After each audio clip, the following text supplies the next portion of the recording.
जय जय गोपाल जय जय।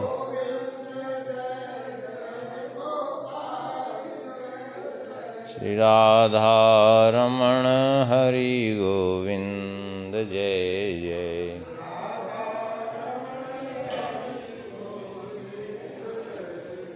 श्री राम जय जय रघुवीर जय जय।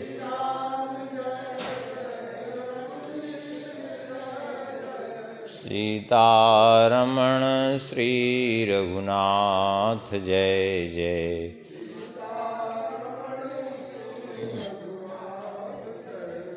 श्री वृंदावन बिहारी लाल की, श्री सीतारामचंद्र भगवान की, श्री सिद्धि सदन बिहारी बिहारणी जू की, श्री कनक भवन बिहारी बिहारणी जू की, श्री राधा श्याम सुंदर भगवान की, श्री हृदय बिहारी बिहारणी जू की, श्री हनुमान जी महाराज की, श्री अयोध्या धाम की, श्री सरयू मैया की,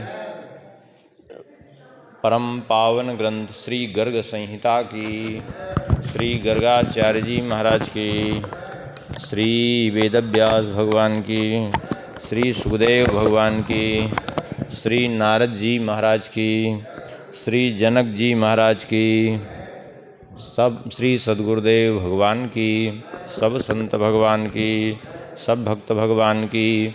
जय जय श्री सीताराम, जय जय श्री राधे श्याम। नमः पार्वती पतये हर हर महादेव। हरिशरणम। परम मंगलमय परात्पर अखिलेश्वर, अकारण करुणावरुणालय भक्तवांछा कल्पतरु, भगवान की महती कृपा करुणा से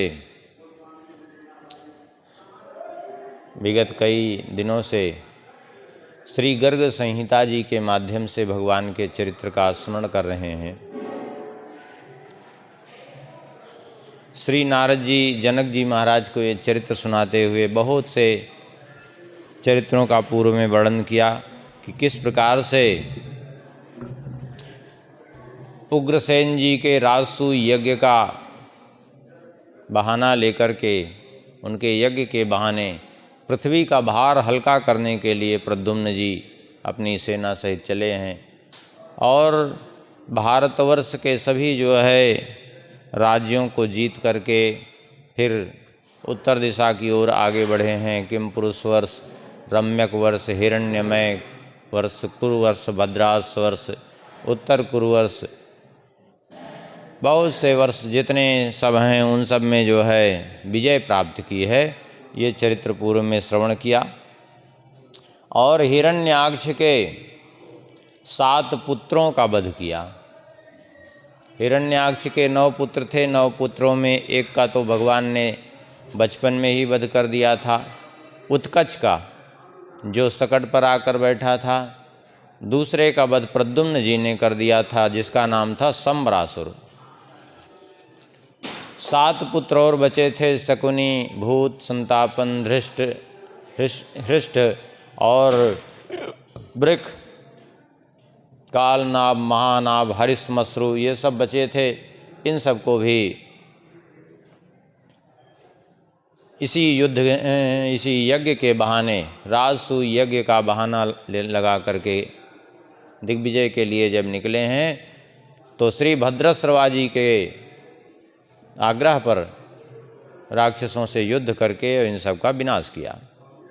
ये सब कथा श्रवण किया। इसके पूर्व में श्रवण किया कि भगवान ने शकुनी का वध किया। शकुनी, ये वही शकुनी माने हिरण्याक्ष का पुत्र शकुनी। और हिरण्याक्ष के पुत्र शकुनी का वध करके जो है फिर भगवान वहाँ से गए हैं चंद्रावतीपुरी में। चंद्रावतीपुरी में जब गए हैं तो वहाँ इसकी पत्नी मदालसा, शकुनी की पत्नी मदालसा ने आकर भगवान से क्षमा प्रार्थना की, अपने पुत्र को भगवान के चरणों में समर्पित कर दिया। भगवान ने उसको अभय दान प्रदान कर दिया। और फिर वेदनगर भगवान गए हैं, वहाँ विभिन्न राग रागनियों का दर्शन हुआ है, उन सब ने भगवान की स्तुति की है। और फिर भगवान वहाँ से द्वारिका प्रस्थान किए हैं। यहाँ तक की पूर्व में कथा हो चुकी थी, परसों तक के चरित्र में। आगे वर्णन करते हैं श्री नारद जी। अथ कृष्णे भगवती पुरीं द्वारावतीं गते प्रद्युम्नः सैनिकैः सार्धं नदं कामदुघं ययौ। भगवान श्री कृष्ण जब द्वारिकापुरी चले गए तो प्रद्युम्न जी वहाँ से आगे बढ़े हैं और आगे बढ़ कर के कामदुघ नद के समीप पहुँचे हैं। वहाँ देखा तो एक नगरी दिखाई पड़ी। ये गंधर्वों की नगरी थी, इसका नाम था बसंत मालती। 100 योजन विस्तृत ये नगरी थी और इसमें गंधर्वों निवास करते थे। विभिन्न प्रकार के सुंदर सुंदर उपवन थे, सुंदर सुंदर पुष्प खिलते थे। और यहाँ के राजा थे गंधर्वराज पतंग। बड़े पुण्यात्मा थे, लेकिन बड़े पराक्रमी भी थे, इंद्र के समान पराक्रमी।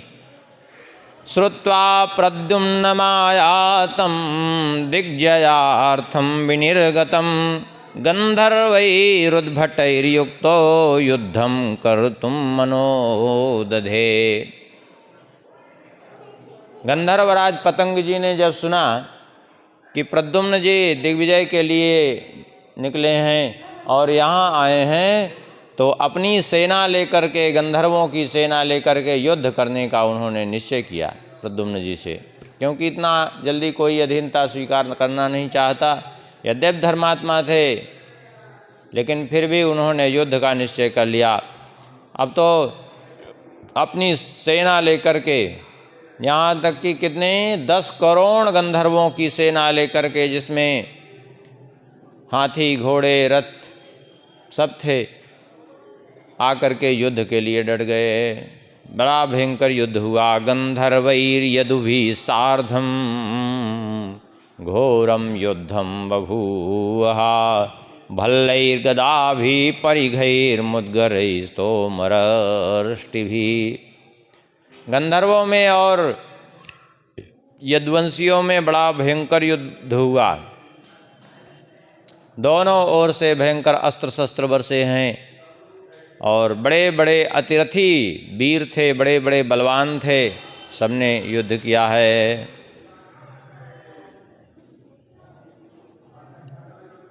इसमें गद, जो श्री कृष्ण के भाई हैं, बलराम जी के भाई रोहिणी जी के पुत्र हैं गद, इन्होंने गंधर्वों की सेना का बड़ा विनाश किया है। और जब गंधर्वों की सेना का विनाश प्रारंभ किया, ऐसे विनाश करना प्रारंभ किए जैसे देवराजेंद्र वज्र लेकर के पर्वतों के पंख काट रहे थे। उसी प्रकार से इन्होंने गंधर्वों की सेना का विनाश करना प्रारंभ कर दिया।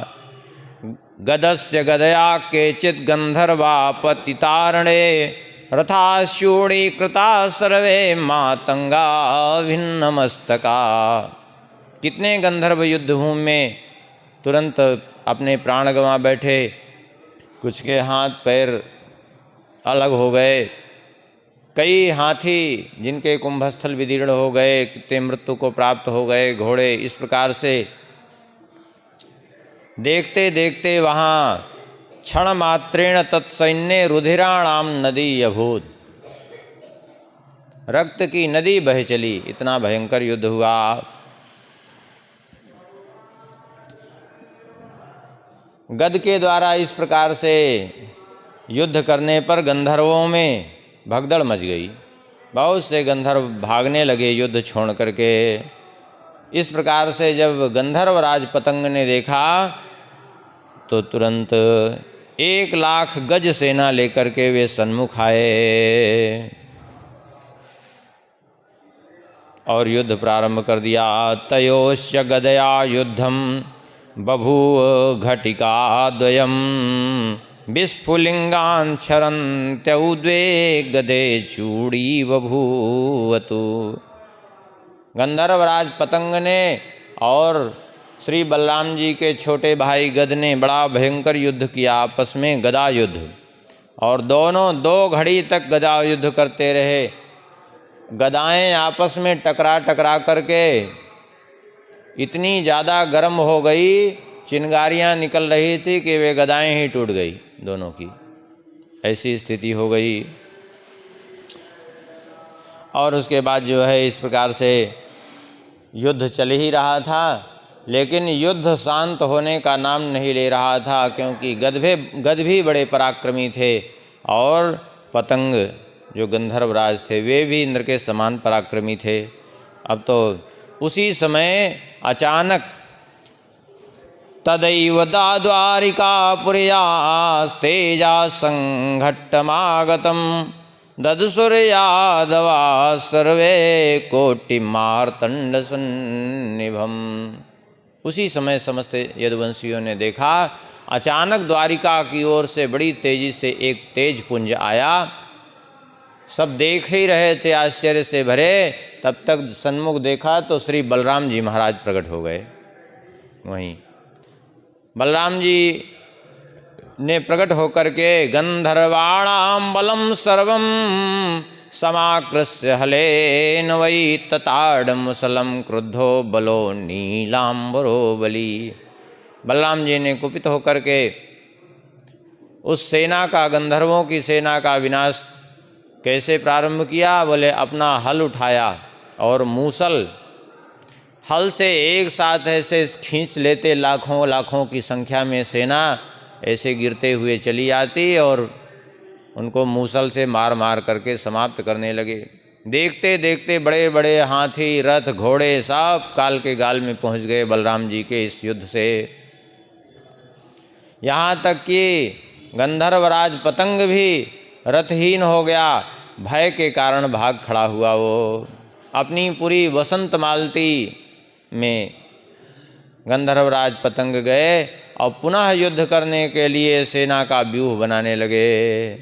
शतयोजन विस्तीर्णा गंधर्वाणां महापुरीं वसंतमालतीं सर्वान् मुद्विदार्य हलेन वै। उधर वो युद्ध की योजना बना रहे थे, तब तक बलराम जी ने अपना हल उठाया और वो पूरी नगरी को ही हल के प्रहार से उखाड़ लिया। हाँ, और उखाड़ करके बलराम जी उसको, जो वहाँ कामदुघ नाम की नदी थी, नद, उसी में गिराने के लिए उद्यत हो गए। जैसे ही हल मार करके उखाड़ा, बड़े बड़े भवन धराशायी हो करके होने लगे, धड़ाम धड़ाम गिरने लगे। अब तो पूरी नगरी जैसे वो छोटी नौका चक्कर मारे घूमे, ऐसे ही वो छोटी नौका की तरह हिलने लगी। ये देख करके आखिर में गंधर्वराज पतंग व्यथित हो गए, घबरा करके भाग करके आए, चरणों में पड़े, ला करके भेंट पूजा समर्पित की और क्षमा मांगा बलराम जी से। कहते हैं खचित हेम सुवर्णानाम मुक्ता तोरणशालिनाम 10 योजन विस्तीर्णी कृतानाम विश्वकर्मणा। 2 लाख विमान बलराम जी को भेंट किए, जो स्वर्ण के बने हुए थे, रत्नों से जड़ित थे, जिसमें मोती की वंदनवारें लगी हुई थी। विश्वकर्मा जी ने उन विमानों को बनाया था और बहुत बड़े बड़े विमान थे, 10-10 योजन विस्तृत विमान, इच्छानुसार चलने वाले विमान, ऐसे विमान ला करके इनको भेंट किए।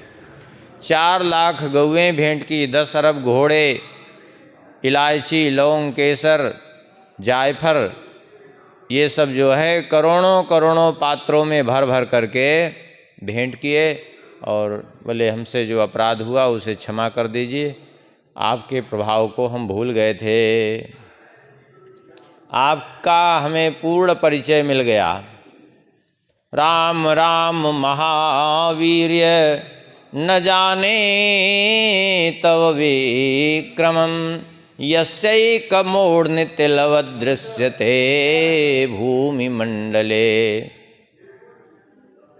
हे श्री बलराम जी महाराज, आप तो महान पराक्रमी हैं, मैंने आपके प्रति जो अपराध किया उसे क्षमा कर दीजिए। भला आपके सामने हम सब हैं ही क्या, जिसके एक फन पर 1000 फन हैं, उस 1000 फन में एक फन पर जिसके ये सारा ब्रह्मांड एक धूल कण के समान सुशोभित होता है, भला उसकी तुलना किससे हो सकती है, उसका सामना करने की सामर्थ्य किसमें हो सकती है। हे प्रभु, हे भगवान, आप तो साक्षात अनंत हैं, शेष जी हैं, आप हमारा बारंबार प्रणाम आप स्वीकार करिए और हमें क्षमा कर दीजिए। इस प्रकार से क्षमा मांगी। बलराम जी ने प्रसन्न होकर के उनको अभयदान दे दिया और उसके बाद फिर बलराम जी ने प्रद्युम्न जी को समझाकर, सब वेदवंशियों ने बलराम जी को प्रणाम किया और फिर बलराम जी समझा बुझा करके वहाँ से प्रद्युम्न जी को पुनः द्वारिकापुरी ही चले गए। इधर प्रद्युम्नोऽथ महावीरो नादयन् जय दुन्दुभ्यं, यदुभिः सैनिकैः सार्धं मधुधारास्तटं ययौ। इसके बाद श्री प्रद्युम्न जी महाराज अपना विजय घोष करते हुए वहाँ से पुनः आगे बढ़े, पहुँचे मधुधारा नदी के तट पर। मधुधारा नदी के तट पर स्वर्ण गिरि के किनारे कुबेर का सुंदर वन था, उसमें सुंदर सुंदर हंस आदि दिखाई पड़ रहे थे। हैमावती सुद्रोणी सुदेव दुर्गा सुमैथिल दानवानामगम्यासु गंगा वेत्रवती सुचा।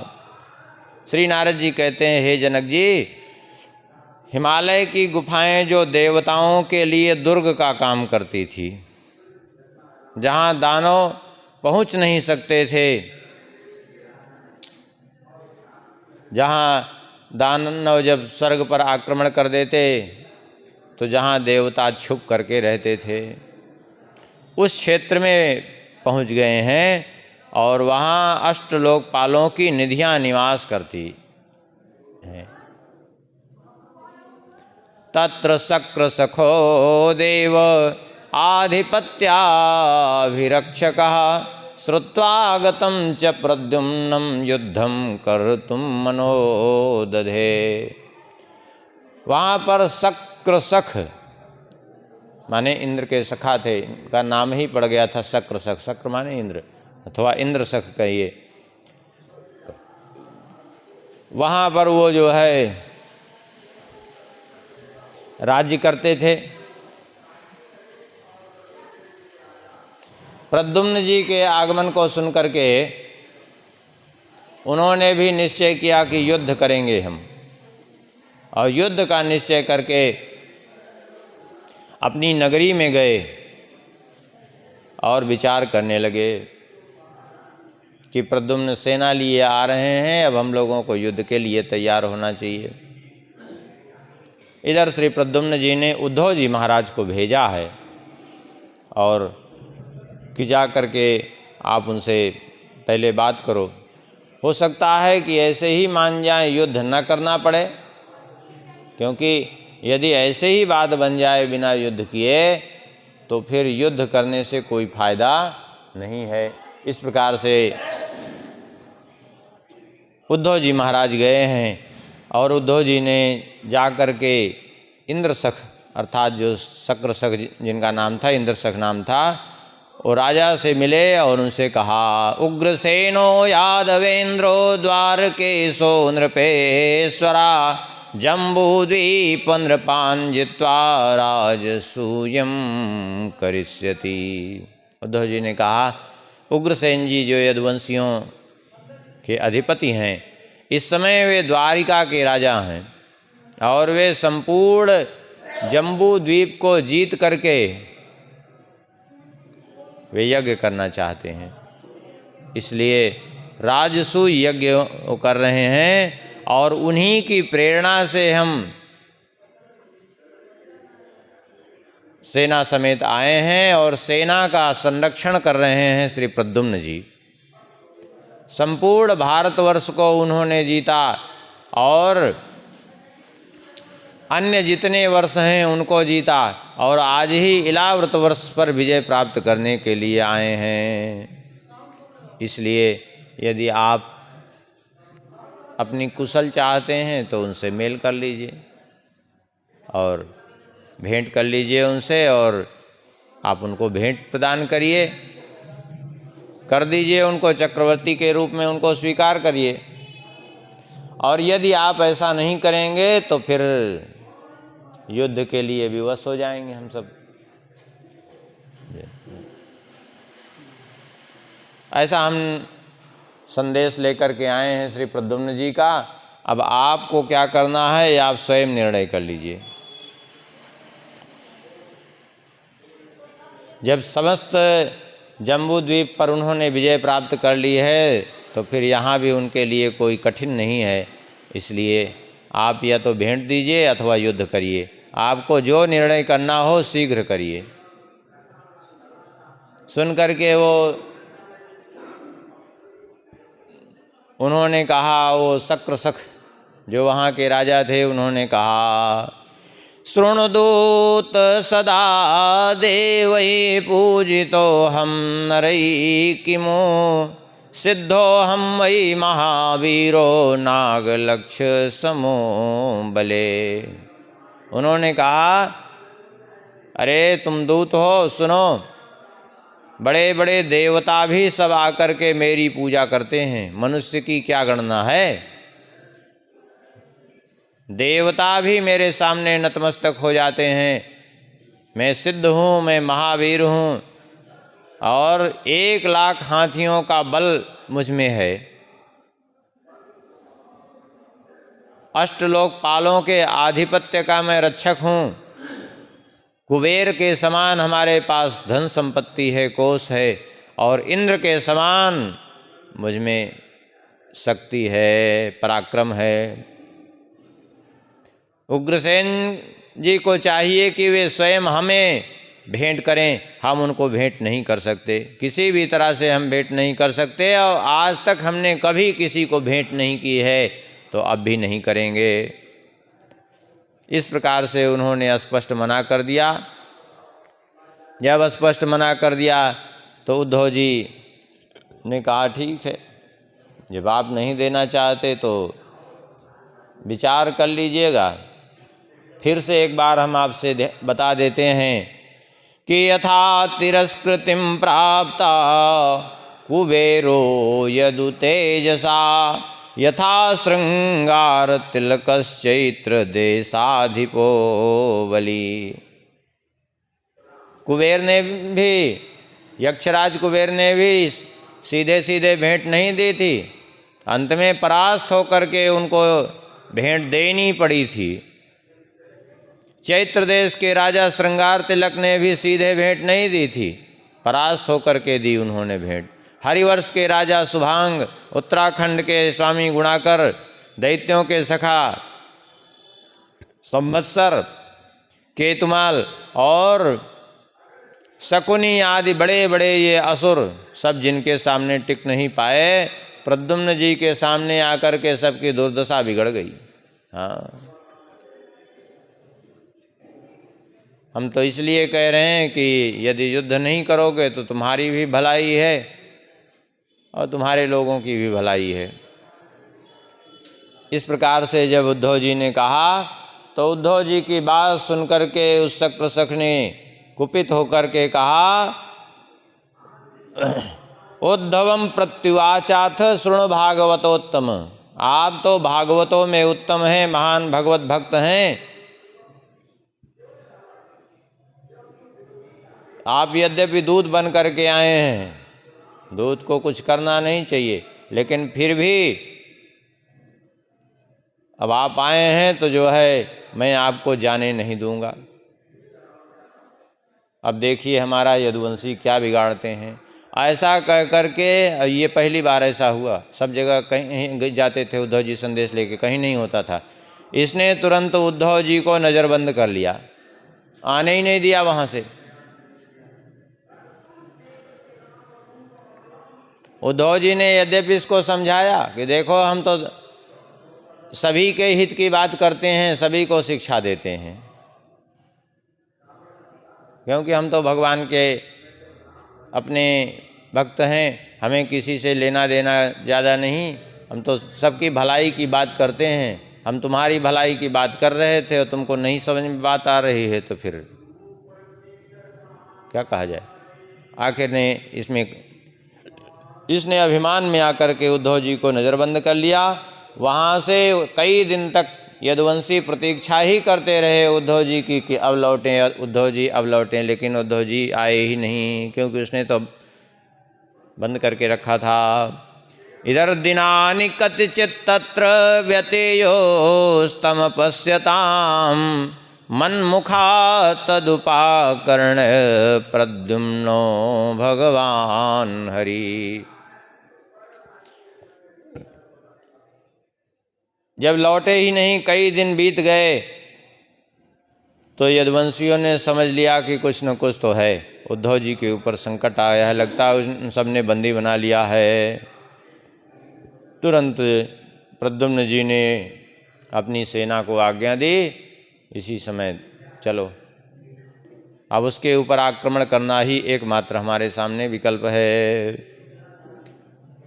और चल पड़े युद्ध के लिए। सुवर्णाद्रि गुहा द्वारा संप्राप्तो मकर ध्वजः वीर को दंड टंकारे दुंदुभे ध्वनि मिश्रितई। प्रद्युम्न जी पहुँचे और वहाँ जाकर के द्वार पर उसके पहुँच गए और जाकर के वहाँ पर अपने धनुष की टंकार की, घोड़ों की हिनहिनाहट, हाथियों की चिघाड़ चारों ओर से गूंजने लगी। जब धूल उड़ने लगी तो उसने देख लिया कि यदुवंशियों की सेना आ गई। वो भी अपनी सेना लेकर के निकला। भयंकर युद्ध प्रारंभ हो गया।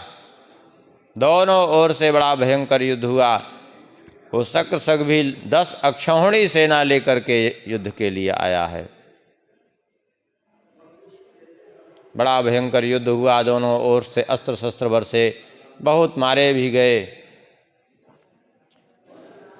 इनकी ओर से लड़ने के लिए उसके सामने आए कौन? बोले बलदेवानुजो वीरो दंसितो गज संस्थिता। बलदेव जी के छोटे भाई। कौन? बोले सारणो रोहिणी सुता। सारण जी लड़ने के लिए आए उसे। और सारण जी ने अपने धनुष पर बाण चढ़ा करके बहुत से सैनिकों का संहार किया। कितने सैनिक तो उनके बाणों से 2-2 टुकड़े में परिणित हो गए, ऐसी स्थिति हो गई। कितने पड़े हैं वृक्षों के समान, ऐसे धराशायी होकर के पड़े। इस प्रकार जब भयंकर इन्होंने संहार किया सारण जी ने, तो सेना में भगदड़ मच गई। सेना को भागते हुए देख करके तुरंत शक्रशक आया। पलायमानं स्वबलं दृष्ट्वा शक्रशखो बली धनुष्टंकारयन् प्राप्तो जगर्ज घनवत् बलात्। सेना को भागती देख करके धनुष की टंकार करता हुआ आया है और आते ही उसने बाण मारना चालू किया। अर्जुनम 10 बाणै विंशत्या भानुमेव च साम्बं बाणशतैर्युद्धे निरुद्धं शतैः। उसने आकर के अर्जुन को 10 बाण मारा, भानु को 20 बाण मारा, सांब को और अनिरुद्ध को 100-100 बाण मारे, गद को 200 बाण मारे और सारण को तो हजारों बाण मारे उसने, क्योंकि यही ज़्यादा संहार कर रहे थे। ऐसे ऐसे बाण उसके पास थे कि इनके रथ चक्कर काटने लगे इन लोगों के। ये बड़ी विचित्र बात हुई। कई घोड़े उसमें मर गए, दूसरे घोड़े जोड़ने पड़े उस रथ में। कई रथ ही छिन्न भिन्न हो गए, सारथी भी कई मर गए, कुछ मूर्छित हो गए। अब तो जाम्बवती जी के पुत्र सांब एक रथ पर आरूढ़ होकर के वे शक्रशक के साथ युद्ध करने के लिए आए। द्वाभ्याम सूतम सतैरस्वान् सहस्रैस्तदरथं सरैः चूड़यामास राजेंद्र सांबो जाम्बवती सुता। और आकर के इन्होंने 2 बाणों से उसके सारथी को मारा, 100 बाण मार करके घोड़ों को यमलोक भेज दिया, और हजारों बाण मारे उसके धनुष जगह जगह से कट गए, और उसका धनुष भी काट दिया, सारथी भी मर गया, रथ भी टूट गया। अब तो रथहीन होकर के तुरंत दौड़ करके एक गजराज पर आरूढ़ हो गया, और गजराज पर आरूढ़ होकर के हाथ में सूल लेकर के युद्ध के लिए आगे बढ़ा। और उसने तुरंत बिव्याध सामम शूलेन हृदि शक्र सखो बली तेन घातेन सांबोपि किंचित व्याकुलमान सह। उस शक्रसख ने उस शूल से प्रहार किया सांब की छाती पर। इसके आघात से सांब कुछ विकल हो गए। बड़ा विशालकाय हाथी था इसका, एकदम काले काले पर्वत जैसा दिखाई पड़ता था, बड़े बड़े दांत इसके, और बड़ी जोर से चिघाड़ता, आगे 3 सूंड, ऐसा विचित्र हाथी। जब चलता तो बड़े बड़े हाथियों को भी कुचल देता, रथों को कुचल देता, ठोकर मार करके हाथी घोड़े रथों को फेंक देता दूर। ऐसा विकराल हाथी था इसका। देखने में ऐसा लगता जैसे साक्षात यमराज ही उपस्थित हो गए युद्ध में। ये देख करके सैनिकों में भगदड़ मच गई। जब भगदड़ मच गई तो बलराम जी के छोटे भाई गद तुरंत अपनी गदा लेकर के उपस्थित हुए, और उन्होंने क्या किया, बोले तद्घात भिन्न कुंभो ही गजो युद्धे पपातः छिन्न पक्षो यथा शैल तदद्भुत मिमा भवत। गद जी ने अपनी गदा के प्रहार से उसके कुंभस्थल को विदीर्ण कर दिया, और गिर करके मृत्यु को प्राप्त हो गया।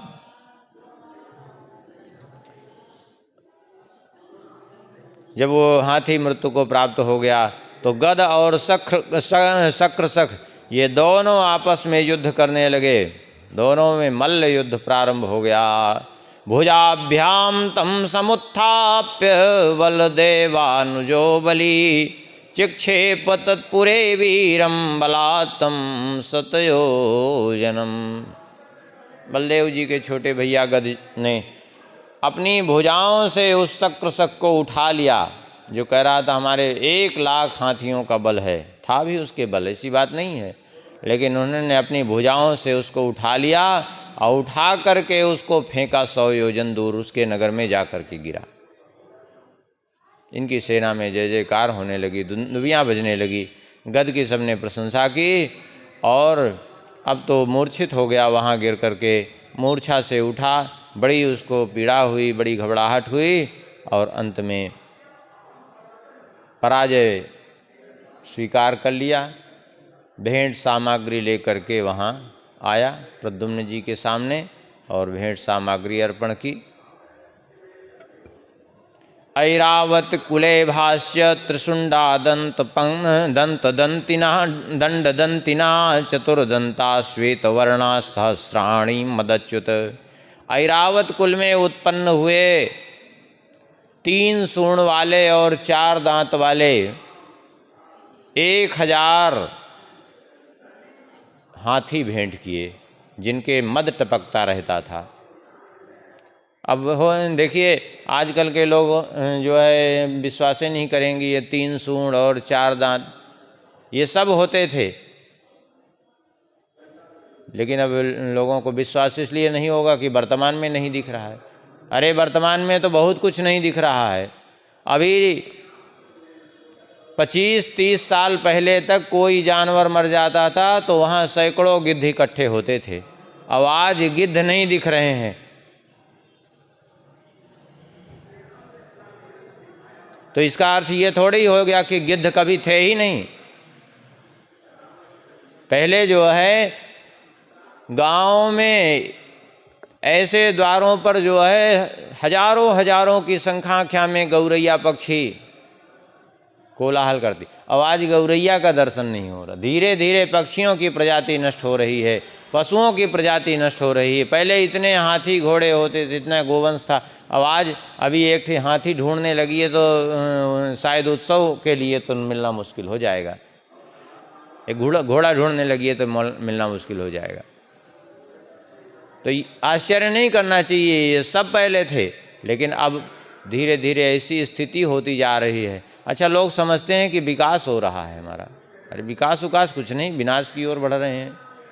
अब कहें एक बात और भी है, आखिर ये गिद्ध आदि क्यों नहीं रह गए, इनकी प्रजातियां ही क्यों नष्ट हो गई? क्योंकि लोग इतने पाप परायण हो गए हैं। पहले कोई मर जाता था तो उसका मांस खा करके निर्वाह करते थे। अब इतने पाप परायण हो गए हैं कि उनको गिद्ध भी नहीं खा सकते। तो बेचारे जब उनको अन्न नहीं, भोजन ही नहीं मिलेगा तो खाएंगे नहीं, तो फिर मरेंगे ही। ऐसी दशा हो गई है।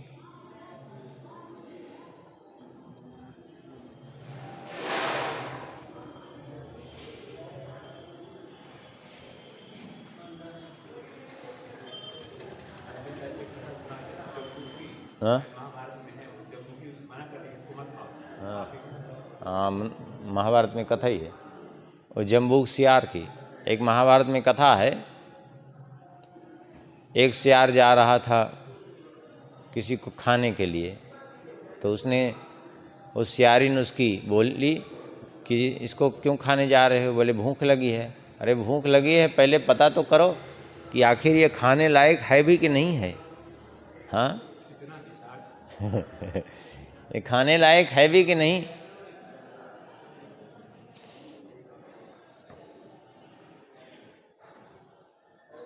तो बहुत से हाथी दान किए हैं और बहुत से दिव्य रत्न आदि दिए हैं, घोड़े दिए हैं, रथ दिए हैं, 10,000 विमान भेंट किए हैं और 10 लाख गौएं प्रदान की हैं और 1000 पारिजात वृक्ष प्रदान किए हैं उन्होंने। और सीप के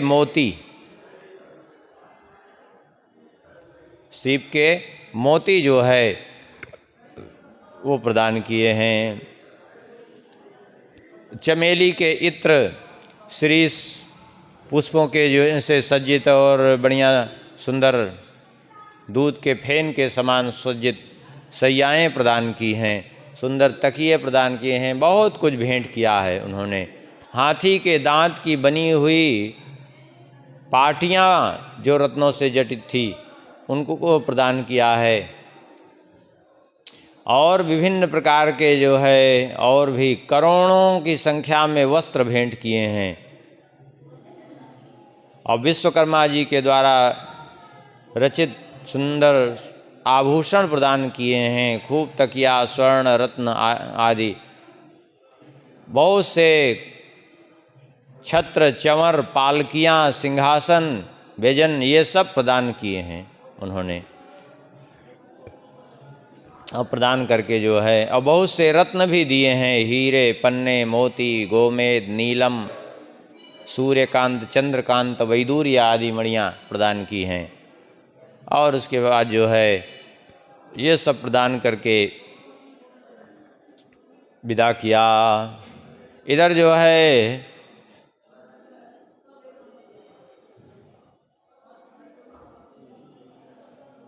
कहते हैं राज्यम नवनिधीन सर्वान् देवानां मैथिलेश्वर अष्टानां लोकपालानां आधिपत्याधिरक्षका।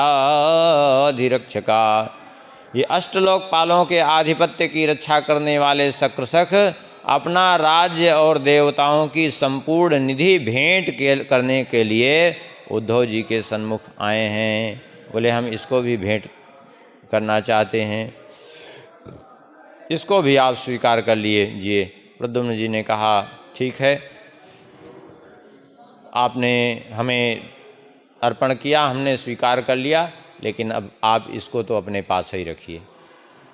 हमें जितना आवश्यकता थी वो हमें प्राप्त हो चुका है। और उनको एक रत्नमय माला प्रदान की है। इस प्रकार से प्रद्युम्न जी वहाँ से भेंट लेकर के आगे बढ़े हैं और अरुणोदा नाम की नदी के तट पर इनकी सेना जा कर के ठहरी है। वहाँ सुंदर इनकी सेना का शिविर लग गया और इसी समय ससैन्यम सहसा राजन दुंदुवे ध्वनि संयुतम संवीक्ष्य वेगतो वीरा जगृहो शस्त्र संहतिम। इसी समय देवराज इंद्र आकाश से उतर करके अपनी सेना सहित आ गए। देवताओं की दुंदुभियाँ बजी और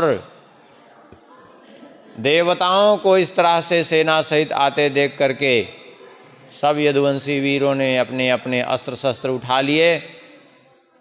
लेकिन देखा कि ये तो देवराज इंद्र हैं, तो समझ गए कि ये युद्ध करने के लिए नहीं आ रहे हैं। अरे युद्ध करने के लिए नहीं तो ये आ क्यों रहे हैं हम लोगों के सामने। तो इंद्र ने प्रद्युम्न से कहा कि आप लोग हमारी बात सुने, हम यहाँ युद्ध के लिए नहीं आए हैं, हम तो यहाँ इसलिए आए हैं कि यहीं पर स्वर्णगिरि के शिखर पर लीलावती नाम की एक पुरी है। ये लीलावती पुरी में हम लोग जा रहे हैं। यहाँ विद्याधरों के राजा सुकृति राज्य करते हैं। हम लोग वहीं जा रहे थे और आपको देखा यहाँ आपकी सेना का पड़ाव पड़ा हुआ, तो हम लोग को रास्ता तो यही था, तो हम लोग यहाँ सामने आपके आ गए। बाकी यहाँ हमारा कोई प्रयोजन नहीं, हम लोग कोई कहीं भी युद्ध के लिए नहीं जा रहे हैं, हम सभी देवता जा रहे हैं। वहीं पर विद्याधरों के राजा सुकृति राज्य करते हैं और आज जो है उनकी कन्या का स्वयंवर है। विद्याधरेशा सुकृति तत्राज्यम करोति तत्कन्या सुंदरी नामा सतचंद्र निभा शुभा। उनकी एक कन्या है जो सैकड़ों चंद्रमाओं के समान जिसकी शोभा है, परम सुंदरी है। उसके इस रूप सौंदर्य को देख करके उसका नाम भी सुंदरी ही रख दिया, क्योंकि इतना रूपवती थी कि उसका नामकरण भी करने वाले ने उस समय सुंदरी ही रख दिया। पुरी भी उनकी अत्यंत सुंदर है।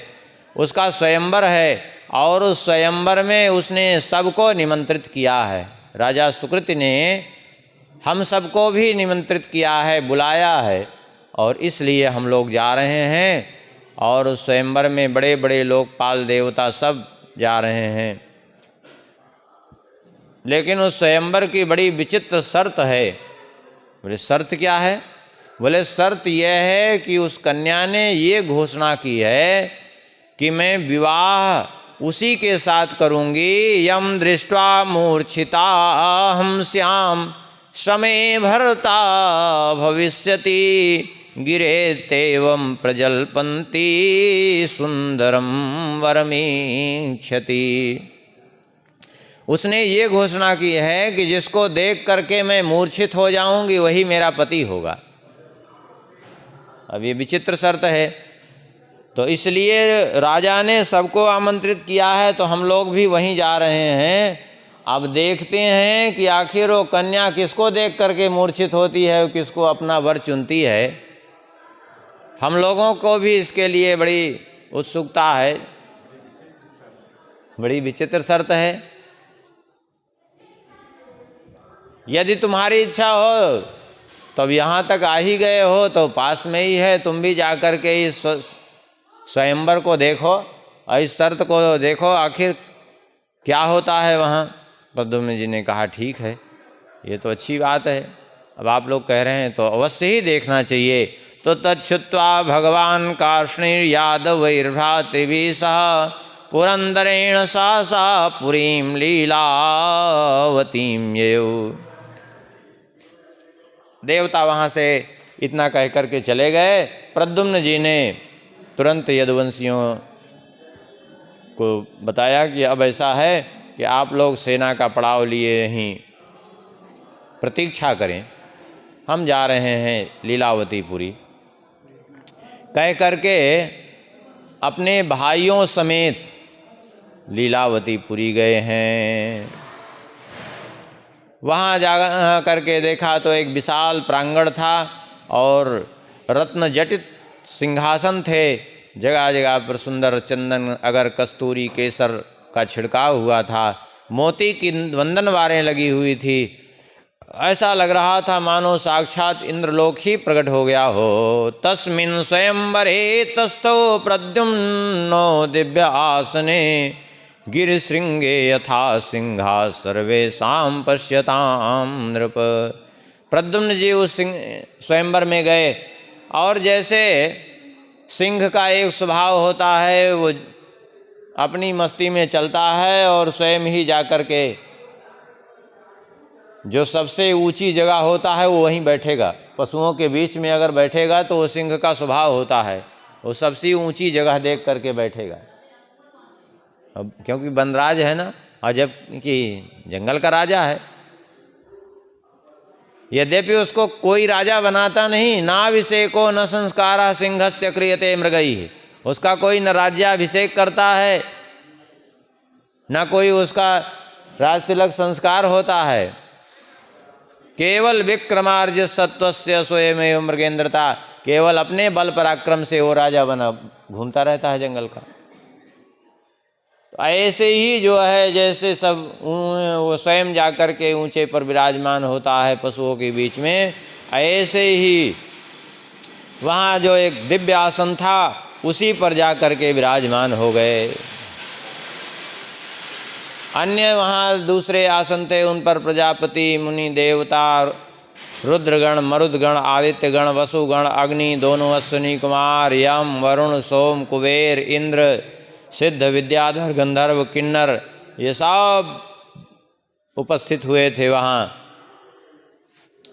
प्रद्युम्न जी को आया हुआ देख करके सब अपनी आशा छोड़ बैठे। समझ गए कि क्योंकि ये साक्षात कामदेव ही तो थे, प्रद्युम्न जी भगवान के ही अंश हैं, कामदेव हैं, तो सब समझ गए कि इनके सामने जो है सब अपने आप ही के पड़ जा रहे हैं। भाई सूर्य के उदय होने से सारे तारे अपने आप ही विलीन हो जाते हैं। समझ गए कि इनके सौंदर्य के आगे दूसरे को किसको देख करके वो मूर्छित होगी, इन्हीं के सौंदर्य को देख कर वो सही अपना होश आवास स्वयं ही खो बैठेगी वो। लेकिन बैठे रहे, तब तक वो सुंदरी आई। सा सुंदरी तत्र सुरत्नमालया रतिं चरम्भां क्षिपतीव निर्गता वाणीं रमां रूपवतीं पुलोमजां विडम्बयन्तीव बभौ वरांगना। हाथ में रत्नमयी माला लिए हुए, अपनी शोभा से स्वयं देवी रति और रंभा को भी विलज्जित करती हुई आगे आई। उसको देख करके ऐसा लग रहा है मानो स्वयं लक्ष्मी जी अथवा सरस्वती जी ही इस रूप में प्रकट हो गई हैं। क्या इतना रूप सौंदर्य से युक्त है। सची भी मानो देख करके उसके रूप को अपना आपा खो दें। सभी देख करके उसको मुग्ध हो गए और वो एक एक के सामने से आगे बढ़ने लगी। अपने सुयोग्य वर की खोज कर रही थी और खोज करते करते जैसे ही प्रद्युम्न जी के सामने पहुंची, दिव्यांबरम पद्मदलायते क्षणम प्रद्युम्न वीरम नरलोक सुंदरम समेत्य मूर्छाम समवाप सुंदरी विद्याधरी सा पुनराप संज्ञाम। जैसे ही इनके सामने पहुंची, सुंदर पीतांबर पहने, कमल दल के समान बड़े बड़े नेत्र हैं, इनके रूप सौंदर्य को देख करके वह सुंदरी विद्याधरी वो मूर्छावस्था में चली गई। इनके रूप सौंदर्य को देख करके वो अपना आपा खो बैठी, मूर्छित हो गई। अब तो कुछ देर बाद उसको चेत हुआ। प्रसन्न होकर के उसने प्रद्युम्न जी के गले में वरमाला पहना दी। विद्याधरों के अधिपति सुकृति जी ने विद्याधरे सा सुकृति च सुंदरीम सुताम ददौ मैथिल संबरारे। विद्याधरों के अधिपति सुकृत जी ने अपनी पुत्री सुंदरी प्रद्युम्न जी को प्रदान कर दी। मांगलिक वाद्य बज रहे हैं, लेकिन अब देवताओं को सहन नहीं हुआ। देवताओं को सहन नहीं हुआ कि यहाँ देव सभा में मनुष्य का वर्ण किया गया, हमारा तो अपमान हो गया, यहाँ हम देवों का अपमान हुआ। ये सोच करके देवताओं ने जो है प्रद्युम्न जी को चारों ओर से घेर लिया। देवता क्रोध में आ गए और क्रोध में आकर के युद्ध के लिए उद्यत हो गए। तो श्री कृष्ण दत्तम ससरम धनु स्वयं वरम गृहीत्वा यदुभिर्जगर्जहा। तो प्रद्युम्न जी ने भी भगवान श्री कृष्ण जो इनको धनुष प्रदान किए थे, अपने ही सारंग धनुष से दूसरा धनुष प्रकट करके उसी धनुष को उठाया है इन्होंने, उस पर प्रत्यंचा चढ़ाई है और युद्ध के लिए डट गए। एक तरफ सब देवता हैं, दूसरी तरफ प्रद्युम्न जी। बड़ा भयंकर युद्ध प्रारंभ हो गया और उस युद्ध में जो है देवता अंत में परास्त होकर के भाग खड़े हुए। इस प्रकार से प्रद्युम्नो भगवान साक्षादित्थम जित्वा स्वयंवरम विजित्तेलावृतम खंडम भारतम गंतुमोद्यता। इस प्रकार से सबको जीत करके प्रद्युम्न जी ने उसका वर्ण किया। अब भारतवर्ष के अतिरिक्त जितने वर्ष थे उन सबको जीत ही चुके थे, भारतवर्ष को पहले ही जीत के गए थे। अब इन्होंने निश्चय कर लिया कि सारे जम्बूद्वीप के वर्षों को हम जीत चुके हैं, अब हमें वापस भारतवर्ष लौटना चाहिए, द्वारिकापुरी चलें। अब ऐसा मन में विचार करके वापस आए हैं अपनी सेना में और आज्ञा दी कि अब हमें वापस चलना चाहिए। संपूर्ण जम्बूद्वीप को जीत करके वहाँ से भारत भूमि पर आए हैं और आनर्त देश में फिर द्वारिका पहुँचे हैं। इधर प्रद्युम्न प्रेषिता साक्षात् उद्धव बुद्धि सत्तमा प्रणनामोग्रसेनम तम सभायाम श्री हरिम्बली।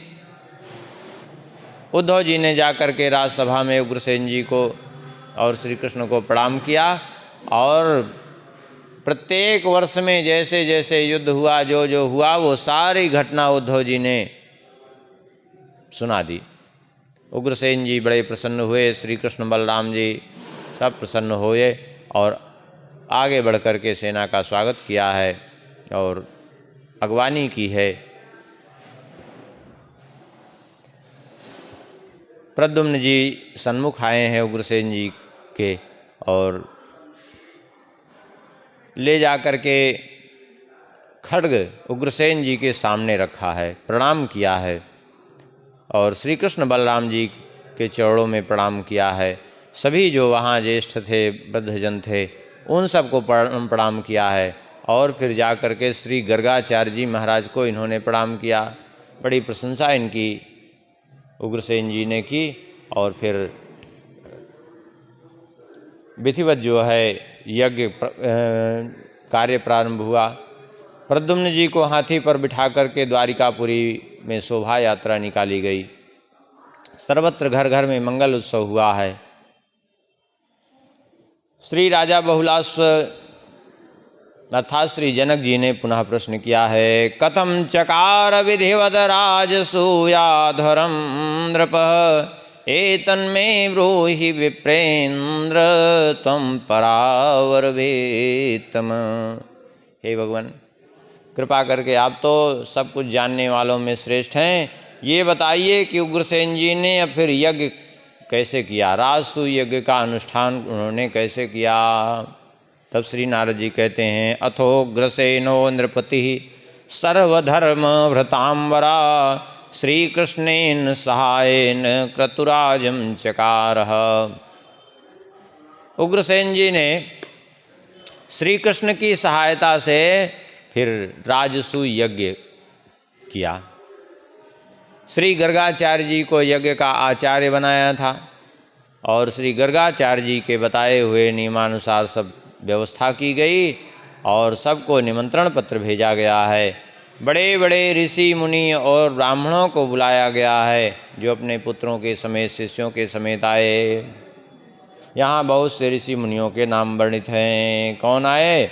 बोले वेदव्यासः सुकः साक्षान् मैत्रेयोऽथ पराशरः पैलः सुमन्तुर्दुर्वासा वै सम्पायन इत्यपि जैमिनिर्भार्गवो रामो दत्तात्रेयोऽसितो मुनि अंगिरा वामदेवो त्रिर्वसिष्ठा कण्व एव च। श्री वेदव्यास जी महाराज, श्री सुखदेव जी महाराज, मैत्रेय जी, पैल, पराशर, सुमंतो, दुर्वासा, वैशंपायन, जैमिनी, श्री परशुराम जी, दत्तात्रेय जी, असित, अंगिरा, वामदेव, अत्रि, वशिष्ठ, कण्व, विश्वामित्र, शतानंद, भरद्वाज, गौतम, कपिल, सनकादिक, विभांडक, पतंजलि, द्रोणाचार्य, कृपाचार्य, पाकविपाट और श्री सांडिल्य जी, ये सब बड़े बड़े ऋषि मुनि पधारे हैं वहाँ। और इतना ही नहीं, ब्रह्मा जी, शिव जी, इंद्र, देवगण, रुद्रगण, आदित्यगण, मरुदगण, वसुगण, दोनों अश्विनी कुमार, अग्नि, यम, वरुण, सोम, कुबेर, गणेश जी, सिद्ध, विद्याधर, गंधर्व, किन्नर, इन सब का शुभागमन हुआ है।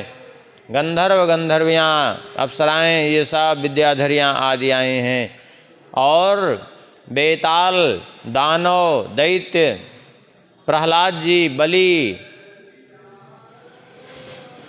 और राक्षसों को साथ में लेकर के विभीषण जी और श्री हनुमान जी बानरों के साथ में ये सब उस यज्ञ में शामिल हुए हैं। बड़ा विशाल यज्ञ हुआ। राजसूय यज्ञ में तो वैसे ही पूरी विस्तृत व्यवस्था होती है और भगवान के ही निर्देशानुसार जिसका यज्ञ हो रहा है उसका तो कहना ही क्या है, भगवान की इच्छा से। और फिर पूर्व जन्म में राजा मरुत ही तो थे। उग्रसेन जी कौन? उस दिन सुनाए थे कथा, ध्यान है कि राजा मरुत, जिनके जैसा यज्ञ किसी ने नहीं किया, वो राजा मरुत ही दूसरे जन्म में उग्रसेन के रूप में अवतरित हुए थे। तो इन्होंने इस जन्म में भी अद्भुत यज्ञ किया और रीछों के साथ और वन्य पशुओं के साथ जामवंत जी का आगमन हुआ है। बहुत से पक्षियों के साथ गरुण जी आए हैं, सर्पगणों के साथ वासुकी जी आए हैं और पृथ्वी देवी बहुत सी गौ माताओं के साथ में आई हैं। पर्वतों के साथ मेरु और हिमालय, लता गुल्मों के साथ अक्षयवट, वृक्षों के साथ अक्षयवट, प्रयाग में जो विराजमान अक्षयवट हैं वो गए हैं। गंगा, यमुना आदि नदियाँ, समुद्र, ये सब वहाँ उपस्थित हुए हैं स्वरूप धारण करके। और बड़े बड़े पर्वत, आश्रम, तीर्थ, ये सब जो है स्वरूप धारण करके वहाँ उपस्थित हुए हैं। गोवर्धन, वृंदावन, दूसरे अन्य वन, कुंड, सरोवर, ये सब पधारे हैं स्वरूप धारण करके, मूर्तिमान होकर के। और इतना ही नहीं, उसी यज्ञ में वृंदावनई ब्रज जनई सराकुंडई समायऊ कीर्तिर्यशोमति साक्षात् गोपी भीर्गोपिकेश्वरी। कहते हैं वृंदावन और वृंदावन के निवासी गोपगण गोपियाँ आए हैं वहाँ। श्री यशोदा जी नंद बाबा भी आए हैं उस यज्ञ में, और श्री वृषभानु जी कीर्ति और श्री राधा रानी भी अपनी सखियों के समेत आई हैं। श्री राधा शिविका रूढ़ा सखी संगैश्य कोटि भी, करोड़ों सखियों के सहित स्वयं श्री राधा जी भी आई हैं, और उनको वहीं निवास दिया गया है जिसको वर्तमान में गोपी भूमि कहते हैं, जहाँ उनके अंगराग से उत्पन्न गोपी चंदन प्राप्त होता है। गोपी चंदन वहीं से तो आता है। कहते हैं जिसकी महिमा, गोपी चंदन की महिमा उस दिन वर्णन किए थे, जिसकी ऐसी महिमा है कि गोपी चंदन जिसके अंग में लग जाता है, गोपी चंदन लिप्तांगो नरो नारायणो भवेत, वह भगवत स्वरूपता को प्राप्त कर लेता है। चतुर्वर्णास्तथा सर्वे आजग्मुस्तस्य चाध्वरे, चारों वर्ण के लोग आए हैं, इस यज्ञ में उपस्थित हुए हैं। इधर से हस्तिनापुर से भी धृतराष्ट्र बुद्धि चक्षु साक्षात दुर्योधनाकली सालो भीष्मस्य कर्णस्य कुंती पुत्रो युधिष्ठिरा। धृतराष्ट्र जो प्रज्ञा चक्षु हैं वो, और साक्षात कलयुग का अवतार दुर्योधन वो भी गया है। साल भीष्म कर्ण कुंती पुत्र युधिष्ठिर जी भी, भीमसेन अर्जुन नकुल सहदेव इन सब के साथ में गए हैं। उस यज्ञ में सब शामिल हुए हैं जाकर के।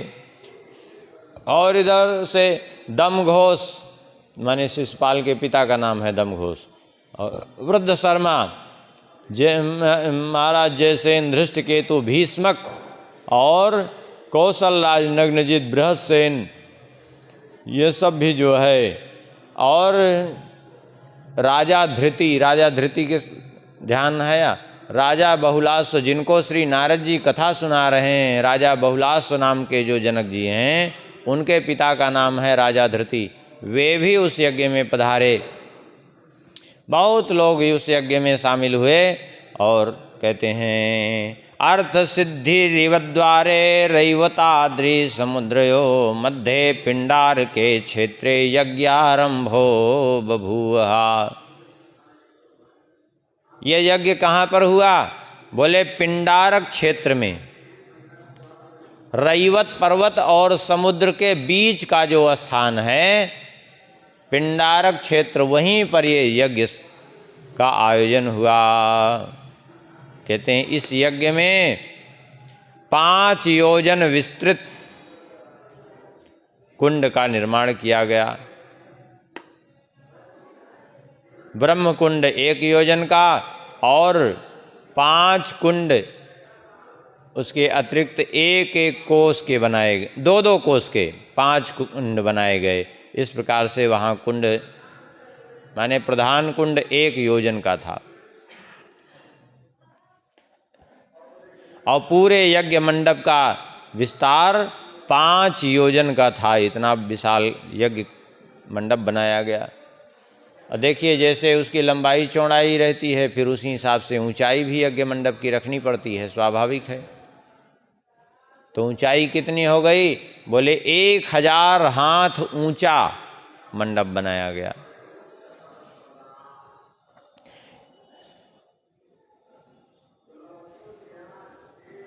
इस प्रकार से तैयारी हुई। उग्रसेन जी ने राजसू यज्ञ की दीक्षा ली, और उस यज्ञ में होतारो 10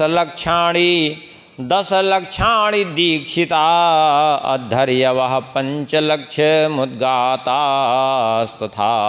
परे। इस यज्ञ में 10 लाख होता माने हवन करने वाले 10 लाख, और 10 लाख दीक्षित अद्धर्यों और 5 लाख उद्गाता।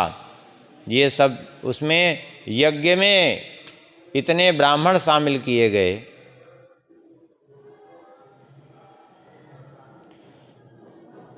हाथी की सूंड जैसी मोटी धारा निरंतर घी की उसमें अग्नि कुंड में गिरती थी, जिसको पी करके स्वयं अग्निदेव को भी अजीर्ण का अनुभव हुआ। देवता भी सोमपान करके इतने तृप्त हो गए कि उनकी भी पाचन शक्ति खराब हो गई, अजीर्ण हो गया उनको भी। इधर रुचिमत्या धर्म पत्न्योग्रसेनो यदुरात बली अध्वरावृत स्नानम तीर्थे पिंडार के करो। इस प्रकार से इन्होंने यज्ञ संपन्न किया और यज्ञ संपन्न करके अपनी पत्नी रुचिमती के साथ फिर अवृत स्नान किया, अर्थात यज्ञांत स्नान। बाद में जो है यज्ञपूत जल से उसको स्नान कराया जाता है, उसका प्रोक्षण किया जाता है। तो अपनी पत्नी के समेत अवृत स्नान किया और फिर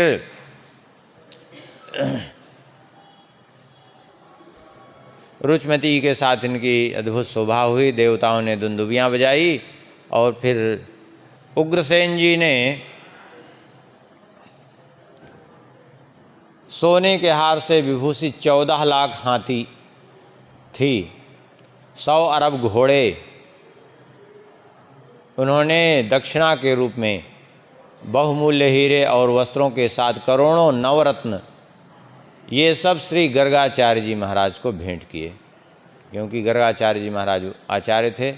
और इसके अतिरिक्त घर गृहस्थी में उपयोग आने वाले सब प्रकार के उपकरण भेंट किए। उग्रसेन जी ने और उस यज्ञ में 1000 हाथी, 10,000 घोड़े, 20 भार स्वर्ण, इतना बाकी अन्य ब्राह्मणों को दान किए। इस प्रकार से राजा मरुत ने जैसा यज्ञ किया था वैसा ही यज्ञ जो है यहाँ उग्रसेन जी ने किया। सबको स्वर्ण के पात्र देते थे, सब संतुष्ट हो गए। नागा संतुष्ट मनसा सर्वे स्वं स्वं गृहं ययुः गावः शैला वृक्ष संघा नद्यस्तीर्थास्य सिंधवः। कहते हैं जो है वहाँ सभी संतुष्ट हुए और जो आए थे उसके अतिरिक्त राक्षस, दैत्य, बानर, अन्य पशु पक्षी, नाग, बड़े बड़े राजागण, इन सबको संतुष्ट करके भेजा है और सब अपने अपने स्थान को चले गए। जो आमंत्रित राजा थे उनको खूब दान मान भेंट दे करके इन्होंने संतुष्ट करके सबको विदा किया है। और इसके बाद फिर विशेष रूप से नंद आदि गोपों का आदर किया है और उनको भेंट प्रदान किया है और उनको विदा किया है। सब वहाँ से प्रसन्न होकर के लौटे। कहते हैं इस प्रकार से राजसूय यज्ञ संपन्न हुआ और जहाँ भगवान साक्षात विराजमान हो वहाँ तो कहना ही क्या है, वहाँ भला किस चीज़ की कमी होगी।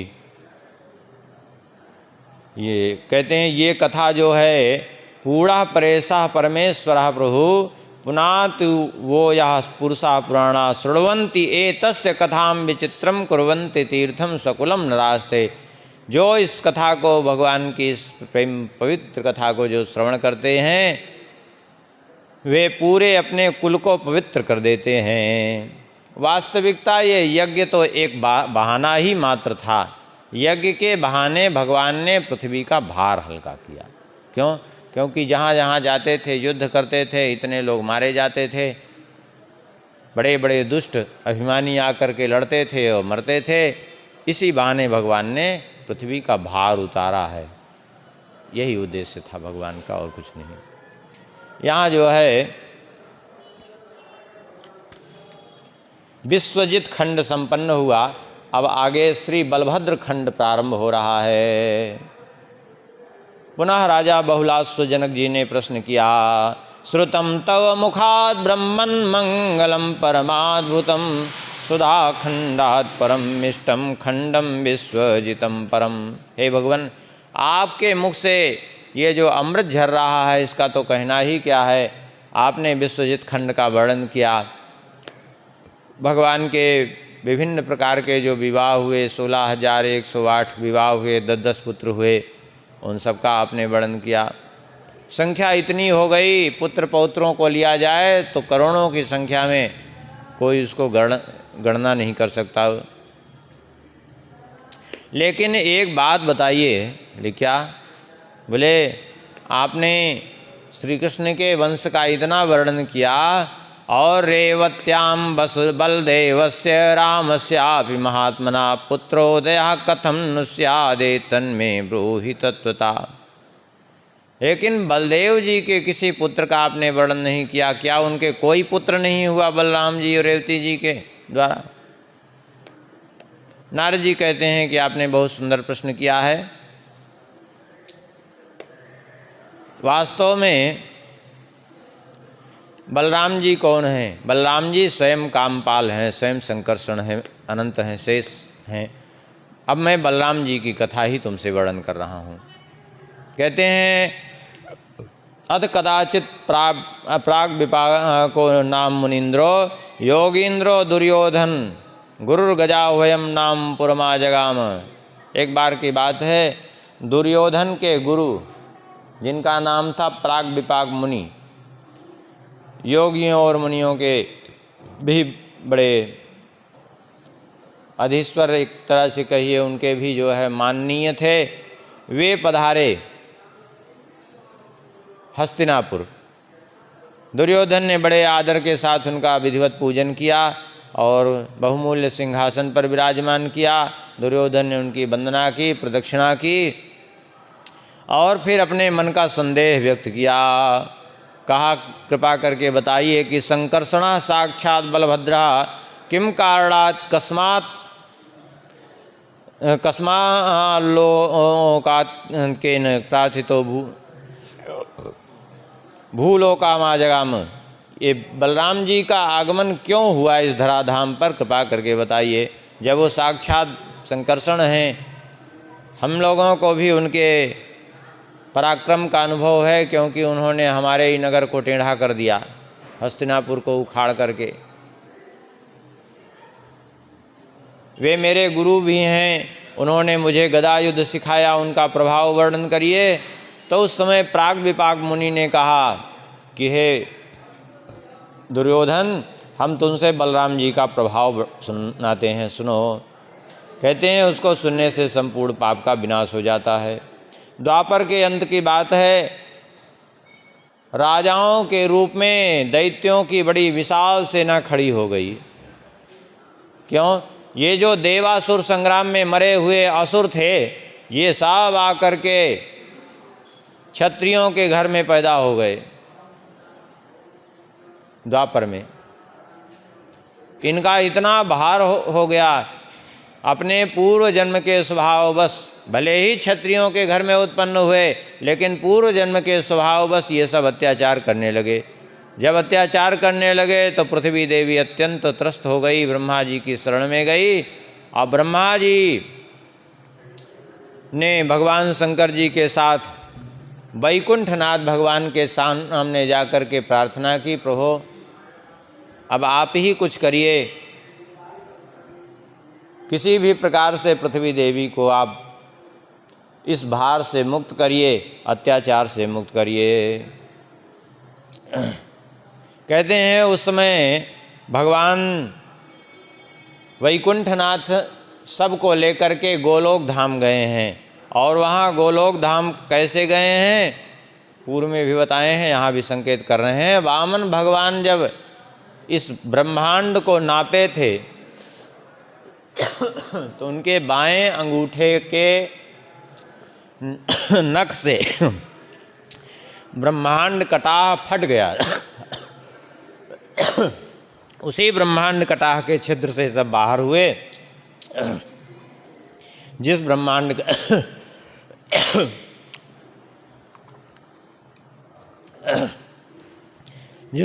कटाह के छिद्र से बिरजा के जल की धारा आई थी, तो भगवान के चरणों का प्रक्षालन करके गंगा जी के रूप में हुई। और बिरजा जी के तट पर सब पहुँचे तो वहाँ करोड़ों करोड़ों ब्रह्मांड बिरजा जी में लुढ़कते दिखाई पड़ रहे थे।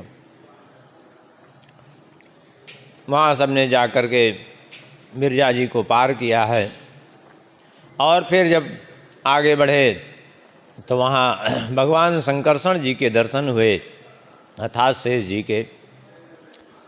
1000 मुख थे, बड़ा अनंत गुणों से लक्षित उनका स्वरूप, और उन्हीं के गोद में भगवान का पूरा ये वृंदावन धाम सुशोभित हो रहा था। यमुना, गोवर्धन, कुंज निकुंज, लता बेल, वृक्ष, गोपाल गोपी, सब पूरा गोकुल उन्हीं के गोद में भगवान शेष जी कुंडली मारे बैठे थे, और उन्हीं के गोद में सारा गोलोक धाम स्थित था। भगवान श्री कृष्ण पीताम्बर धारण किए हुए, बंसी धारण किए हुए श्री राधा जी के साथ विराजमान थे। कहते हैं जब देवताओं ने मिलकर के भगवान से प्रार्थना की, सारा वृत्तांत सुनाया, तो भगवान ने आश्वासन दिया कि ठीक है, हम अवश्य जो है पृथ्वी का भार हल्का करेंगे। उस समय भगवान ने शेष जी से कहा कि हे अनंत, इस बार तुम मेरे पहले वसुदेव जी की पत्नी रोहिणी के गर्भ में, वसुदेव जी की पत्नी पहले देवकी जी के गर्भ में रह करके, और फिर योग माया तुम्हें रोहिणी के गर्भ में पहुंचा देगी, तो तुम रोहिणी के गर्भ से जन्म लेना, और उसके बाद फिर मैं देवकी जी के गर्भ से जन्म लेकर के और फिर इन दुष्टों का संहार करूँगा। तो श्री प्राग विपाक मुनि कहते हैं कि उस समय भगवान श्री कृष्ण के कहने पर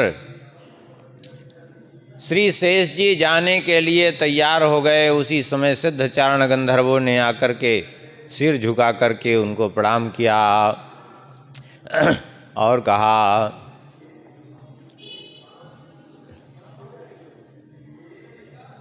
प्रणाम किया और दिव्य रथ और सुमति नाम का सारथी, ये सब इनके सामने उपस्थित किया और कहा, भगवान, ये शत्रु सेना का विनाश करने के लिए आपका दिव्य रथ और ये मूसल आपका और ये हल जो आपके लिए युद्ध में बहुत सहायक होगा, और ये ब्रह्ममय कवच, ये सब आपका है, आपको समय पर ये प्राप्त हो जाएगा। बलराम जी ने कहा, ठीक है, अभी तो हमें तो ऐसे ही जाना है, ये सब लेके तो नहीं जाना है, जब हमें अवसर होगा तब इसकी आवश्यकता है, अभी तो हमें इसकी आवश्यकता नहीं है। उसके बाद ये जो है श्री बलराम जी वहाँ से रमा वैकुंठ पधारे, और वहाँ जो है रमा वैकुंठ में भी बलराम जी एक स्वरूप से, अपने शेष स्वरूप से वहाँ भी विराजमान, सिद्धचारण गंधर्व आदि वहाँ उनकी स्तुति कर रहे थे। वहाँ जब आए तो जो रमा वैकुंठ में स्थित भगवान शेष जी थे, वे शंकरषण के श्री विग्रह में विलीन हो गए। दोनों तत्वतः एक ही हैं, लेकिन देखा जाए यद्यपि उस दृष्टि से तो मूल कौन है? मूल जो है वासुदेव, शंकरषण, प्रद्युम्न और अनिरुद्ध, ये इनसे ही ये सब प्रकट होते हैं देवता।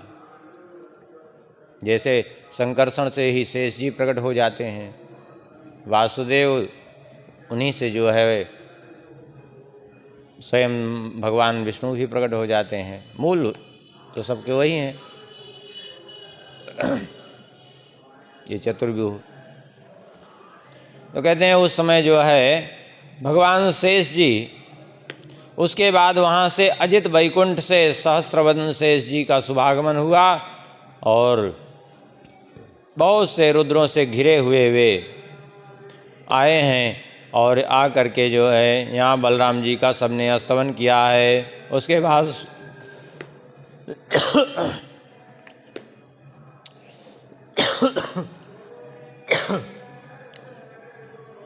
श्वेत द्वीप में कुमुद और कुमुदाक्ष आदि जो भगवान के पार्षद थे उन्होंने इनका बड़ा स्वागत सत्कार किया है कि शेष जी पधारे हैं। और ये सब भी देखते देखते सभी के सभी अनंत भगवान संकर्षण में ही विलीन हो गए। जैसे पूर्व में सुने हैं कि वैकुंठाधिपति भगवान रमा वैकुंठ के अधिपति और श्वेत द्वीपाधिपति क्षीरोत्साही नरसिंह भगवान आदि वामन भगवान सभी जाकर के जैसे श्री कृष्ण में विलीन हो गए थे, उसी प्रकार से यहाँ अभी इनके अवतरण के समय सब जो है जितनी विभूतियाँ हैं शेष जी की जगह जगह वे सब इनमें विलीन हो गई आ करके। और फिर उसके बाद जो है इलाव्रत वर्ष से शेष जी आए और आकर के शेष जी ने जो है यहाँ पर इलाव्रत वर्ष से भगवान शेष जी जब यहाँ आए, पाताल से नीचे भगवान जो शेष जी विराजमान हैं, क्योंकि शेष जी के भी जगह जगह अलग अलग कई स्वरूप हैं, एक जगह ही थोड़े ही, नीचे भी पाताल के नीचे ब्रह्मांड को धारण किए हैं। उधर गोलोक में भगवान का पूरा गोलोक धाम उन पर स्थित है, वैकुंठ में भी रहते हैं, श्वेत द्वीप में भी रहते हैं, क्षीर सागर में भी रहते हैं भगवान। तो बलराम जी जहाँ जहाँ भगवान हैं वहाँ वहाँ बलराम जी भी स्वाभाविक हैं शेष जी के रूप में। कहते हैं वो शेष जी भी आए हैं, वो भी इन्हीं में विलीन हो गए हैं। व्यास पराशर सनक सनंदन सनातन सनत कुमार नारद सांख्यायन पुलस्त बृहस्पति मैत्रेय आदि सब प्रशंसा कर रहे थे। और वासुकी महाशंख श्वेत धनंजय धृतराष्ट्र कुहक काली तक्षक कम्मल अश्वतर देवदत्त आदि नागराज ये सब चवण डुला रहे थे। बहुत सी नाग कन्याएं सेवा कर रहे थे, सिद्ध चारण गंधर्व आदि इनका यशोगान कर रहे थे। और हाटकेश्वर त्रिपुर बल कालकेय कली निमाद कवच आदि दैत्य ये सब भी साथ चल रहे थे। इस प्रकार से जो है भगवान शेष जी अनंत भगवान संकर्षण में ये शेष जी के जो सारे जगह जगह की जो विभूतियाँ थी अपने एक एक स्वरूप से वो नीचे ही हैं, लेकिन एक एक स्वरूप से सब इनमें विलीन हो गई। और ये देख करके सब समझ गए कि ये कोई सामान्य नहीं, साक्षात भगवान ही हैं। इसीलिए 24 अवतारों में बलराम जी की भी गणना की गई है। बलराम जी भी भगवान के ही अवतार हैं। अब तो जो है भगवान संकर्षण ने उन सिद्ध पार्षदों से कहा भूमिका भार वहन करने के लिए, पृथ्वी का भार उतारने के लिए अब मैं यदुकुल में जन्म लूँगा, तुम सब भी जो है यदुवंश में जन्म लो। जो वहाँ सब भगवान शेष जी के साथ में चल रहे थे उनसे भी कहा तुम लोग अलग अलग रूप में, जब मैं चल रहा हूँ स्वयं भगवान भी आएंगे तो तुम लोग भी यदुवंश में जन्म ले लो। और सुमति सारथी से वेले तुम बड़े बलवान सूरवीर हो, तुम यहीं रहो। जब मुझे युद्ध की इच्छा होगी और जब मैं तुम्हें स्मरण करूँगा तो उसी समय ये ताल चिन्हित रथ लेकर के मेरे अस्त्र शस्त्र सहित मेरे हल मूसल आदि सब लेकर के तुम उसी समय प्रकट हो जाना हमारे सामने, तुम्हें जन्म लेने की ज़रूरत नहीं है। और अपने कवच से कहा कि तुम भी वैसे ही प्रकट हो जाना जब हमें आवश्यकता होगी। और उसके बाद पाणिनि व्यास कुमुद आदि मुनियों से कहा कि, और रुद्रों से कहा, भगवान शंकर जी से, इन सब से कहा कि आप लोग भी जो है जब हम जा रहे हैं अब तो हम यदुवंश में अवतार लेंगे और अब हमारी आपकी भेंट वहीं होगी, वहीं मेरा दर्शन होगा। इस प्रकार से जो है भगवान शेष जी ने सबको समझाया और समझा करके निश्चय किया कि अब हमें यदुवंश में जन्म लेना है। और नाग कन्याएं जो थी, नाग कन्याएं भी चाहती थी, तो उनसे कहा कि तुम सब जो है गोपों के यहाँ जन्म लेना, गोपियाँ बन करके। ध्यान होगा आपको, एक दिन स्मरण कराए थे कि बलराम जी का भी रास हुआ था, और ये भी बताए थे वहाँ कि किन गोपियों के साथ, जो नाग कन्याएं गोपियों के रूप में अवतरित हुई थी उनके साथ, बाकी गोपियों के साथ नहीं, जो नाग कन्याएं थी।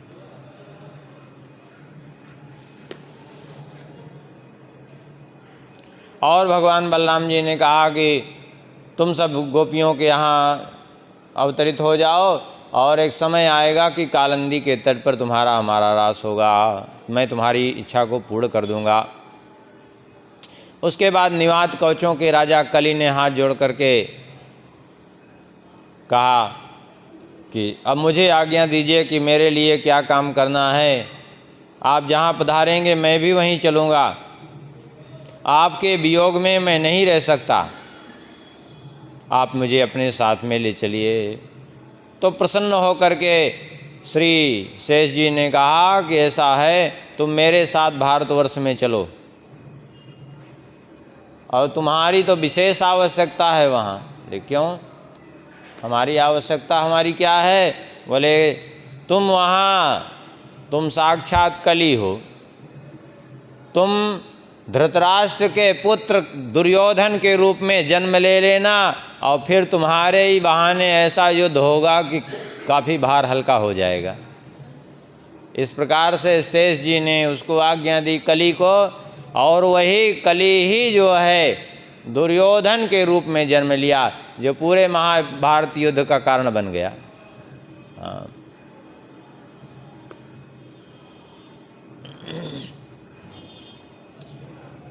और बलराम जी ने यहाँ तक कह दिया कि तुम्हें उस जन्म में मैं गदा युद्ध सिखाऊंगा। अब तो अपने स्थान पर चला गया, और उसी ने आकर के धृतराष्ट्र के पुत्र के रूप में, दुर्योधन के रूप में जन्म लिया। लेकिन सबको भगवान की माया से विमोहित होने के कारण पूर्व जन्म की किसी को स्मृति नहीं। कहते हैं अब स्वयं नाग लक्ष्मी जी महान रथ पर सवार होकर के पधारी हैं, करोड़ों सखियाँ उनकी सेवा कर रही थी। उन्होंने भगवान शंकरषण से कहा, भगवान मैं भी आपके साथ भूमंडल पर चलूँगी, आपका वियोग मैं नहीं सहन कर सकती हूँ, मैं अपने प्राणों को धारण नहीं कर सकती। कहते कहते नाग लक्ष्मी का गला भर आया, तो भगवान अनंत जी ने कहा कि मुझे भक्तों का दुख निवारण करना है, तुम्हारी तो कोई आवश्यकता नहीं है। बोले नहीं, हमें तो आप ले चलिए, नहीं तो जो है मैं अपने प्राणों का परित्याग कर दूंगी। तब भगवान शेष जी ने कहा, तुम एक काम करो, तुम जाकर के रेवती जी के देह में विलीन हो जाओ, और रेवती जी के रूप में तुम मुझे प्राप्त कर पाओगी, इसलिए तुम रेवती जी के देह में विलीन हो। नागलक्ष्मी ने कहा, ये रेवती कौन है, किसकी कन्या है, कहाँ रहती है, कृपा करके बताइए। तब भगवान अनंत जी ने कहा कि आदि सर्गे कश्यपस्य कद्रुसुतो यम जाता श्री कृष्णाज्ञा। कहते हैं कि जब आदि सृष्टि की बात है, कद्रु के गर्भ से कश्यप जी के पुत्र जब उत्पन्न हुए, तो मैं भी उन्हीं का पुत्र बन करके उत्पन्न हुआ, क्योंकि कद्रु के 1000 पुत्र हुए, उनमें ज्येष्ठ कौन है, शेष जी और वासुकी, बाकी इनसे छोटे बहुत हुए, तक्षक, काली आदि बहुत से पुत्र हुए। तो कहते हैं मैंने जन्म लिया कश्यप जी के पुत्र के रूप में, और फिर भगवान की आज्ञा से मैंने अपने फन पर इस भूमंडल को धारण किया, और वहीं मैं जाकर के विराजित हो गया। इस प्रकार से मैंने वहाँ स्थित होने पर बाद में चक्षुष के पुत्र अतिबल चाक्षुष मनु सप्तद्वीप में अखंड पृथ्वी के सम्राट हुए। और कहते हैं ये इंद्रादि देवगण भी उनका शासन मानते थे। वो चाक्षुष मनु शत्रुओं का गर्व चूर्ण करने वाले थे। वो चाक्षुष मनु के सुद्युम्न आदि पुत्र हुए और उन मनु ने यज्ञ किया और उनके यज्ञ कुंड से एक कन्या उत्पन्न हुई। नहीं, चाक्षुष मनु के यज्ञ कुंड से एक कन्या, इस कन्या का नाम हुआ ज्योतिष्मती। एक दिन की बात है, चाक्षुष मनु ने स्नेहवश अपनी कन्या से पूछा कि पुत्री तुम कैसा वर चाहती हो। तब कन्या ने उत्तर दिया कि जो सबसे अधिक बलवान हो वही मेरे स्वामी बने। ये सुनकर के राजा ने इंद्र को सबसे अधिक बलवान समझा कि इंद्र बड़े बलवान हैं। इंद्र को बुलाया और इंद्र सामने आए तो उन्होंने आदरपूर्वक बैठाया और कहा, आपकी अपेक्षा कोई अधिक बलवान है कि नहीं, कृपा करके बताइए। और यदि आप सत्य नहीं बताते हैं तो पृथ्वी देवी का कथन है क्या? बोले नहीं, सत्यात् परो धर्मो इति हो आच भूर्यम सर्वम सोढ़ुमलम मन्ने ऋतेलिक परम नरम। पृथ्वी सबका भार सहन कर लेती है लेकिन झूठ बोलने वाले का भार सहन नहीं कर पाती। तो आप मिथ्या मत बोलिएगा, सत्य बोलिएगा। देवता हैं वैसे भी असत्य तो बोल नहीं सकते। देवराज इंद्र ने कहा कि हे राजन, सत्य तो ये है कि मैं सबसे अधिक बलवान नहीं हूँ। हमने तो सुना था बड़े बलवान हैं। बोले हाँ बलवान हूँ, लेकिन सबसे अधिक बलवान आपने कहा तो सबसे अधिक बलवान नहीं हूँ। बोले तो फिर आपसे बलवान कौन है? इंद्रदेव ने कहा मुझसे अधिक बलवान है वायु देवता।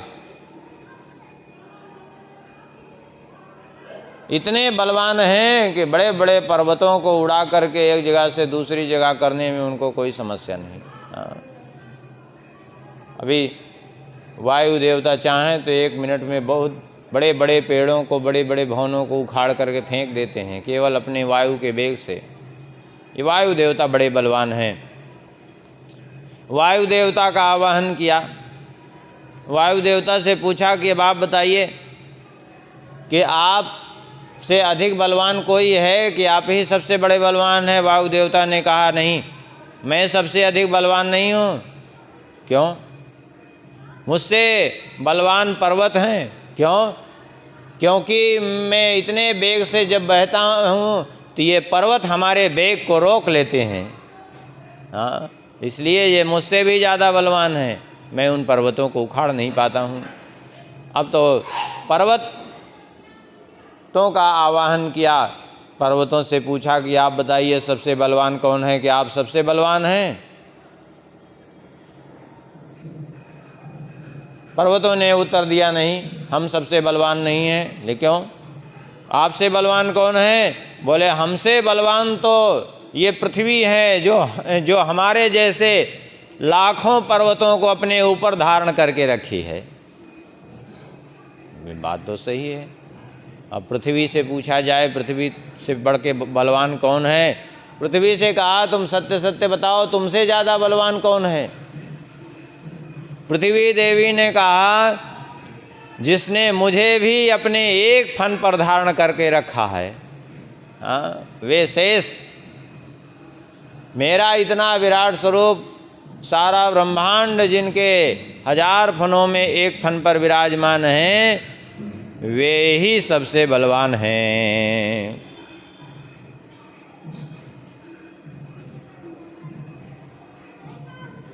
अब तो जो है इतना सुनकर के ज्योतिष्मती ने पिता की आज्ञा ली।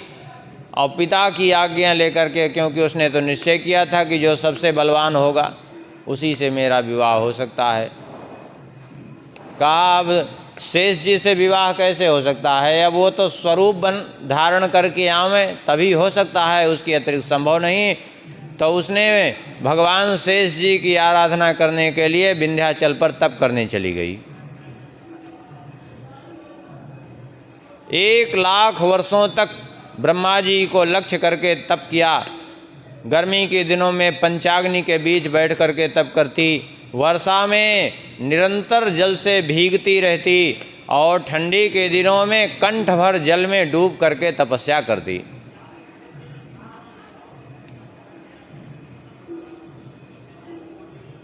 कहते हैं इस प्रकार से उसने ऐसा कठोर तप किया। इस कठोर तप को देख करके